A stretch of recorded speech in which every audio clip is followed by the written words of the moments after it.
everyone, it's Jonathan, and welcome back to Every Version Ever. Today's episode, as well as the next month of episodes, are all going to be part of a series within my larger series of Alice in Wonderland episodes. My friend Nicki from Trivial Theater is joining me, and we're going to be talking about some of the worst versions of Alice in Wonderland we've ever seen. This was originally planned to be one long episode, but if you've listened to my recent updates, you'll know I don't have quite as much time as I used to, as I now have a full-time job. So in order to get you as much content as regularly as I can, I'm going to spread it out a bit. So instead of working forever on just one 2-hour-long episode, I'm breaking it up by movie, so instead of one episode, you get 4. Granted, they're not all going to be as long as that original one, and this one will be the shortest, but the rest of the episodes are all quite a bit longer than this one. Like I said, joining me for these episodes is Nicki from Trivial Theater, and I've had the idea for this series ever since my first podcast with her last year, which was also about obscure versions of Alice in Wonderland. We talked about some bizarre Alice-inspired PSAs, all about drug abuse and British label laws. I'll have that linked in the description if you're interested. Anyway, Nicki likes talking about terrible movies, whether intentional or unintentional, and I knew there were a couple of really bad animated Alices because I'd already talked about them years ago. One was called What's the Matter with Hatter, and there's another one that Alice fans refer to as just the cinematronic version. And while I really didn't want to watch them again, I knew they would make for a good conversation with Nicki, so I decided to just bite the bullet and go for it. And then because apparently I wasn't torturing myself enough, for some reason I decided to ask Jenna if she had any other suggestions for terrible versions for us to watch.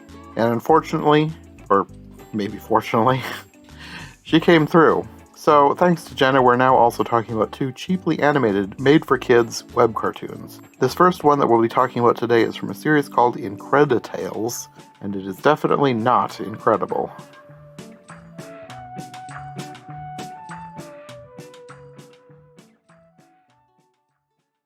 So my original idea for this was to do 2 movies that I covered years ago on my channel as Wonderland Wednesday episodes that I just did by myself because, at the time, I didn't know a whole lot of people doing movie reviews, and I didn't want to subject my cousin Sarah to watching what I had heard were 2 abominable versions. So now that I've gotten to know you and how you don't mind watching bad movies, I thought, well, maybe we could revisit them. I don't know why I wanted to do this. They're really bad. But I thought maybe it would be fun to revisit them with Nicki. I'm happy to be here to do it because they are... There's so many ways that you can take a tale and spin it in a different way. And such a classic tale at that. And to see... Even amongst computer generated animation, you still get such a wide variety. Mm-hmm. And then I knew I wanted to do those 2. And then for some reason, I decided to ask my friend Jenna if she had any others. Because she knows, she's like an Alice in Wonderland expert. I was like, do you know any other really bad animated versions that we could cover alongside these? And she gave me 2 more. So I guess we'll talk about those 2 first. I don't want to say get them out of the way, because I think we're probably just going to get progressively worse as we go along. But I guess we'll talk about the first one that she sent me, which is barely over 5 minutes. It's from a show called Increditales, which I had never heard of before she sent me this thing.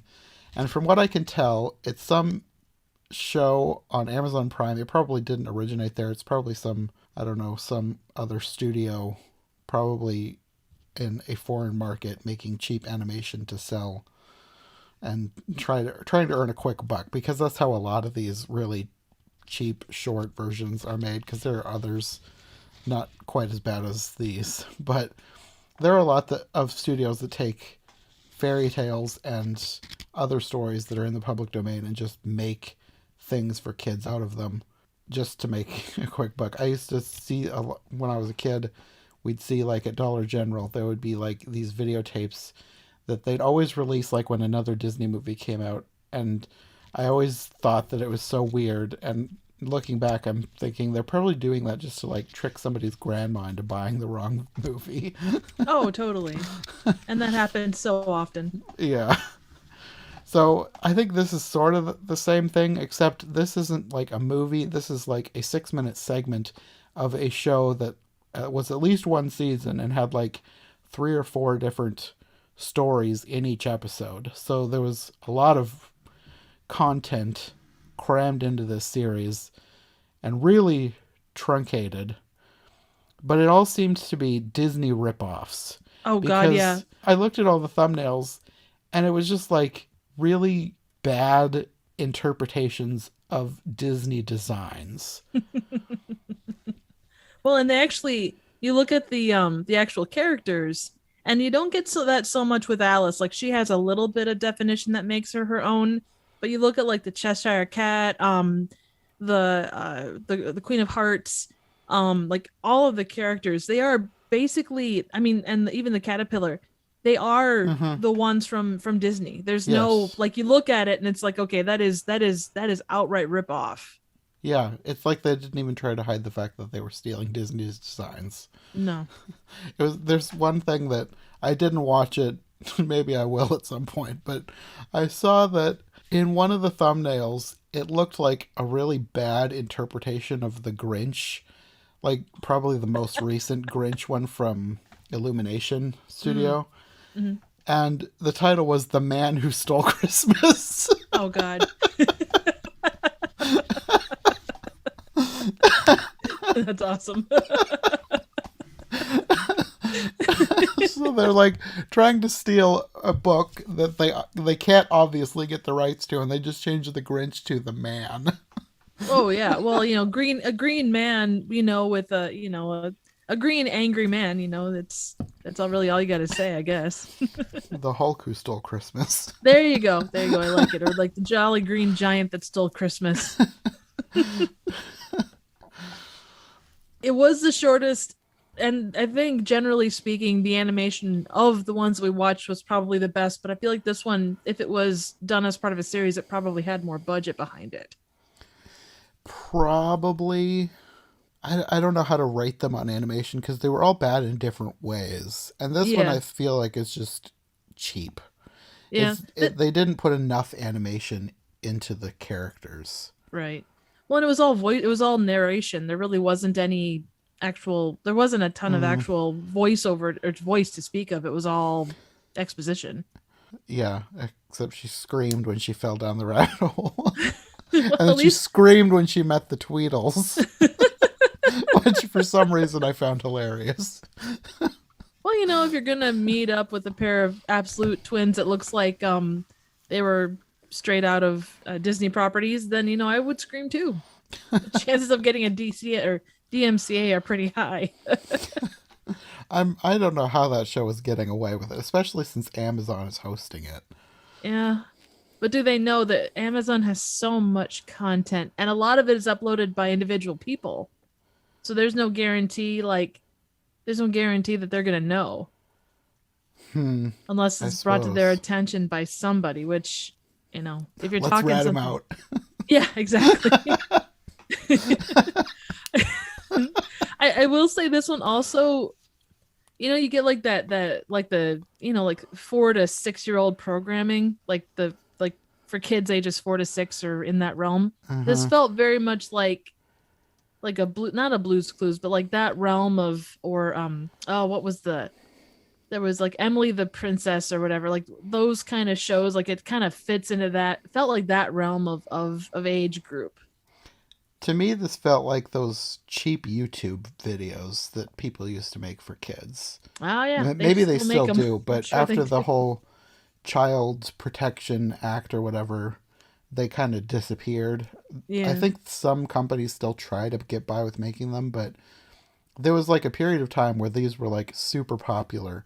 Just people churning out the most basic content for kids just to get clicks and money. Hmm. And that's kind of what this felt like, but maybe with a little bit of a budget behind it. Yeah, I Just a was gonna little bit say, of a budget. yeah. I mean, I again, from a general perspective, the animation was maybe more consistent. Like it moved with the environment. You didn't see someone jump up 5 stairs, and make like they were going up Hmm. 10. It felt a little bit more like there was a little bit of care behind it Hmm. from that perspective. Despite the Disney rip off part of it is obviously terrible, but it was Hmm. at least a consistent. Everything sort of worked within the world, it looked like it all fit. Yeah. I feel like the best part of this, in a weird way, was the backgrounds, though. Oh yeah, Like, I feel like that's where they put the most work into. Because I I would agree. actually liked the weird forest where the Tweedles were.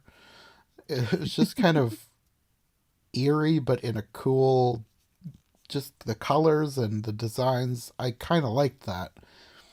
One other touch in the background that I sort of liked, it was random and weird though, was when she falls down the rabbit hole, there's like a giant ground sloth skeleton. Like one of those prehistoric giant sloths that's just randomly at the bottom of the hole. I don't know why, but I kind of liked that, even though it didn't fit with what should have been there. I thought that was kind of creative ish and just something that you're not going to find in any other version. No, it definitely, like you say, the backgrounds and the animation aspect of it was it's pretty solid across the board. The voiceover did what it needed to do. I think it did a relatively straightforward narrative. Like they didn't go off on too many random tangents. They kept the story pretty lean, which obviously you'd have to. Very lean. Yeah. And I guess if you're gonna say they didn't try and shove too much in, they kept it, moving along at a decent pace, I thought, at least as much as Yeah. they could. Well, there were a few random things in here that I thought were amusing in a bad way. Have at it. So, in the scene with the rabbit at his house, in the story, she's supposed to be in the house and I think she finds another drink me bottle and ends up huge and stuck in the house. In this version, she finds this random macaron on the ground and eats it and then trashes his house. She's outside, so she had to like run through his house. It does not show this in the animation. It just says that through the narration that his house is ruined and it shows the crunched after effects. I just thought it was hilarious that she's outside, she finds this random cookie, eats it, and then destroys his house. Well, that is what happens if you eat too many macarons. I mean, I can't tell you how many houses I've destroyed, after I eat macarons. Apparently, they're a dangerous dessert. And then the carrot brings her back down. What was it? And I don't remember. Was it the carrot that brought her back down to normal size? No, in the book, they're throwing pebbles into the house at her, and then they turn into little cakes, which she eats, and then she shrinks. Oh, okay. Okay. So, in this version, also, even though the animation was a little bit better than some of the others, there were little weird mistakes here. Like when she's at the caterpillar, she walks by him and her bow cuts off his head. Just for a few frames, the bow just like slices right between his head and his body. Her feet didn't like to stay on either. Like they were kind of all over the board too. Yeah, they didn't pay close enough attention. This is probably like a hurried production. They're trying to get as much out as they can. Oh, I'm sure. And I love the fact that her head is like a balloon. Like it bounces up and down and it kind of changes shape as she walks. Her eyes all the eyes kind of do a little bit of that too. I did Yeah. not like the eyes. They were creepy. They looked like those, Thai Beanie Babies. Oh yeah, they. After Beanie Babies, they made these other things. I don't know what they're called, but they have these giant eyes. Mm. And they just like stare into your soul. And that's what these eyes looked like. They are surprisingly detailed. Like everything else has a relative amount of detail, but it's very like clip arty. Yeah, their Uh-huh. their eyes though, like they are definitely detailed. And the Beanie Baby things you're talking about, like they've got massive heads and then tiny bodies. Yeah. The rest of the story is very truncated and off as well because she goes to the tea party, but for some reason the Tweedles are there, and none of the other characters other than the Mad Hatter, just the Mad Hatter and the Tweedles for some reason. And then she goes to the castle, and the cards are just painting flowers. There's no like talking about why they're painting the flowers. They're just there painting flowers. And they're pink. They're not even red. They're like a like gradient like two shades of like rose and really light pink or something like that. And they're heart shaped. Yeah, they didn't pay enough attention to the point of them in the story. Yeah. And then the queen, just unprovoked, shouts off with her head when she meets her, and then she runs away and wakes up, and that's the end. Well, if I came across someone with a gigantic head and like really freaky eyes, I would yell off with her head as well, I'm pretty sure. That sounds like prejudice to me. How many large-headed, large-eyed people do you run across in a day-to-day thing? If that came across you in real life, I think you'd probably do the same. I mean, the chances of that bow cutting off another caterpillar's head, are you willing to take that chance? Because I'm not. Behead them before they behead you. Exactly.